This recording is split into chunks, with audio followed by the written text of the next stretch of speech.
Dito ako ngayon para i-testing tong New Balanciero. Yan.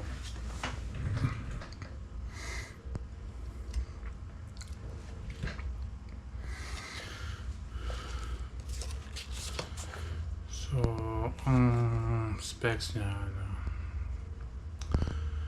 yung Fresh Foam X, yung gamit nilang foam, malambot, saka ito may toe protect siya, saka yun, makapal yung foam niya dito, siguro comfortable to. Yan. Tapos isa pang specs niya Vibram. Tapos sabi dual density daw, pero ayun, titignan ko, parang naninibago na ako sa pag sinabing dual density, pero feel ko nga ito mas malambot sa taas kaysa sa baba.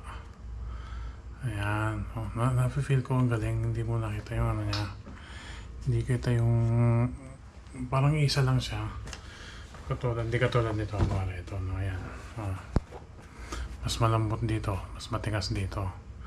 Ayan, parang kasi ito purpose ito, parang lumalakad ka lang, mapifeel mo agad yung lambot. Yun, yung ganito kasing mas matigas na foam, siya, mas stable lang siya.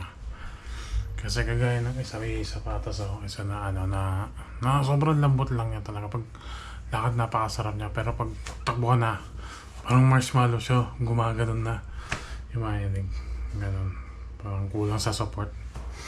Pero ito yan, ito yung sample ng mga ito yung yung sabihin dual density.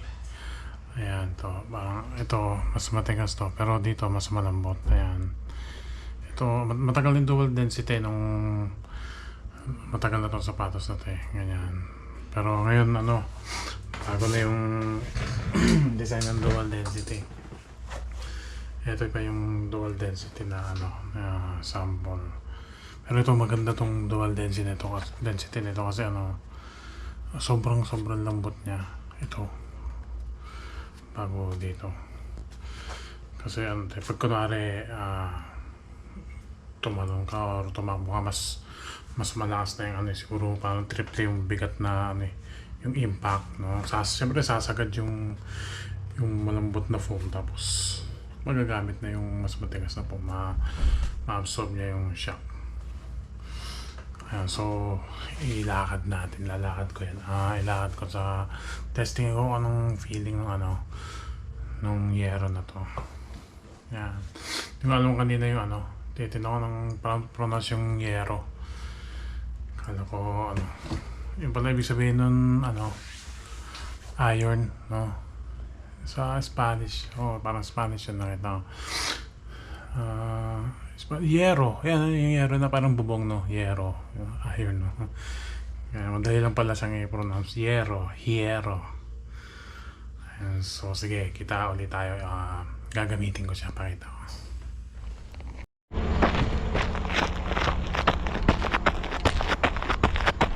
May ating pagdali yung harap.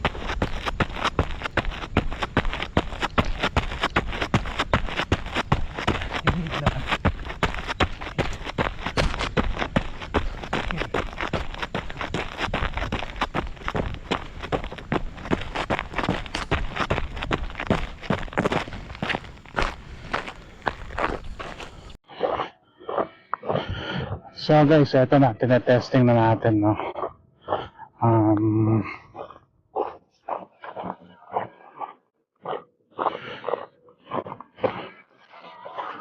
tinetesting na natin, ayun, okay siya, press ko sa paa, ayun, kaya natin itakbo.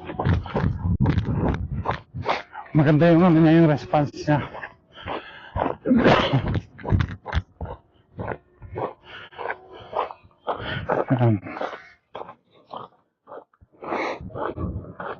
Sarap siyang isuot, sarap.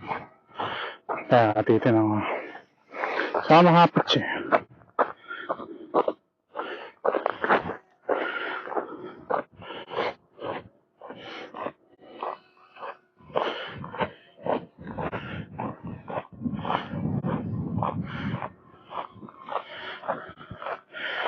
Yan.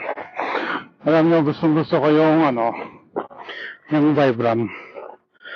Pagka running shoes. Kunwari konti lang naman ng sapatos mo. Kunwari bibili ka lang ng panggamit mo araw-araw. Maganda na yung trail running. Kasi matibay yung outsole nito eh. Yan, pagkanta Vibram, no? Tsaka, ang kapal niya. Alam niyo kasi kung bakit ito kasi yung Vibram na ito. Hindi sila gumagamit itong Vibram kasi yung reputation nito maganda. No, pa lang. Nasa 1930s meron na siya. Kasi si Vitali. Si Vitali Bramani, yun. Mountaineer yun, nag-hike yun sa Italian Alps. Italian yun. May mga ice ganun. Tapos may mga namatay na kasama yun. Dahil sa sapatos. Tapos, ayun, nag-develop siya ng gano'n, ng soul. Pero ang nagpondo sa kanya, yung tumulong sa kanya, malaking role sa kanya, yung si Pirelli. Alam niyo naman yung si Pirelli, yung gulong din yun sa F1 yun. Yung F1, yung karera, yung gamit nilang gulong.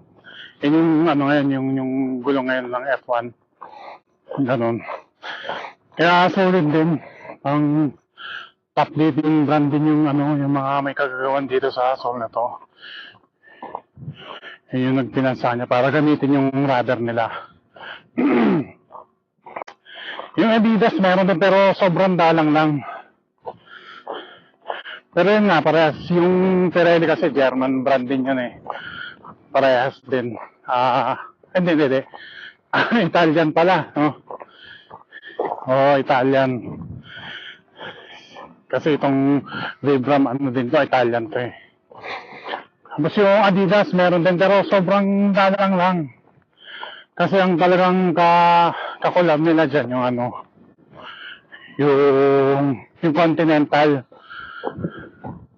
Ano naman yung Continental na yun sa yung German, no? Yung Adidas, German din. Nagkataon din para silang Aleman, no? Ganon. Pero pinagkaiba nila yung Vibram, yun. Buo na yung sole na ikukunin ng mga shoegan, no? Tapos, yung sa Continental naman, parang yung rubber lang nila sila na magdidesign yung Adidas. Meron pa yung Michelin, F130 yung sa Under Armour. Nung gumagamit ng Michelin yung Under Armour. Matindi rin yung mga gamit yun eh. Tapos,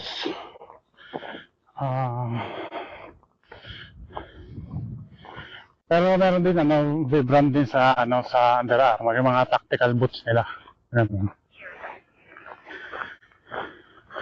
din nga ito, parang hindi umiinit. Maganda siya, mataas yung niya, yung sa toe box niya mataas. Masarap ganun gawin yung paano.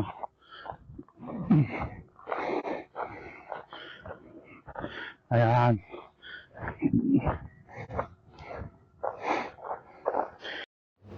Yan, so nag-slow mo tayo dito ng takbo pero unfortunately lubog na yung araw, medyo madilim na. Siyempre pag slow mo mahina.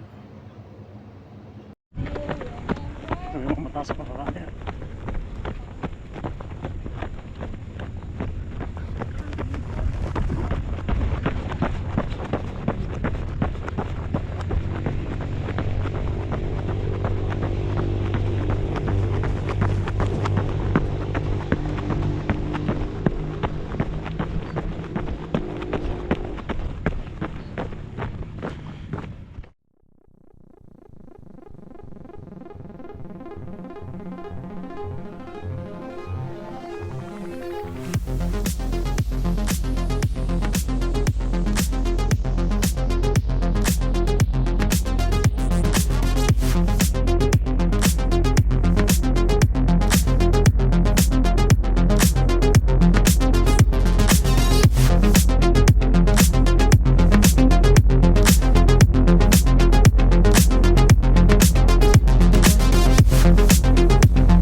So, ayun na nga po.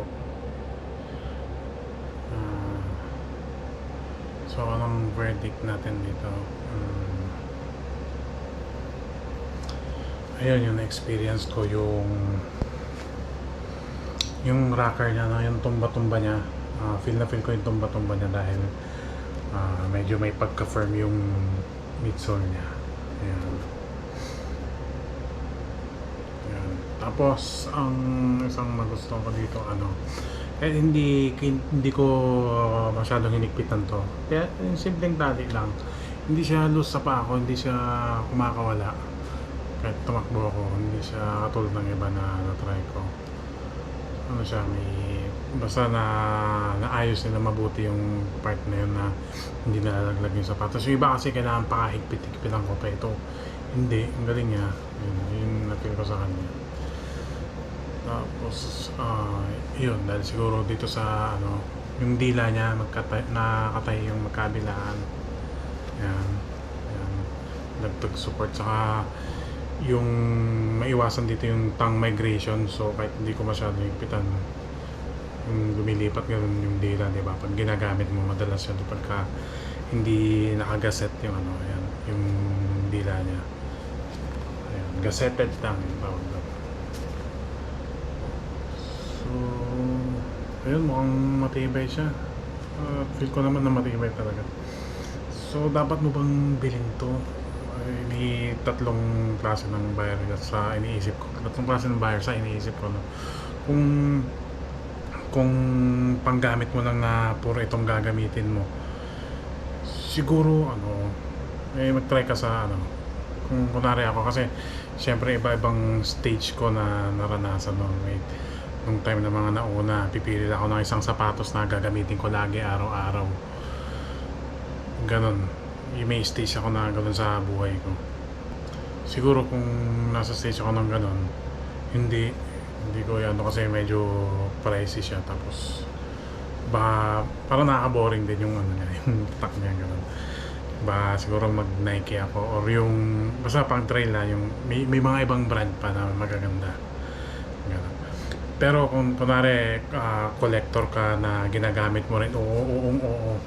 Tulad ko na maganda to sa line up para meron kang variability, no? Pwede mong gamitin ganon. Maganda siya sa line up kasi talagang may advantage talaga siya. Medyo pricey nga lang siya. Or kung collector ka no, ng mga trail shoes, maganda rin sa line up to.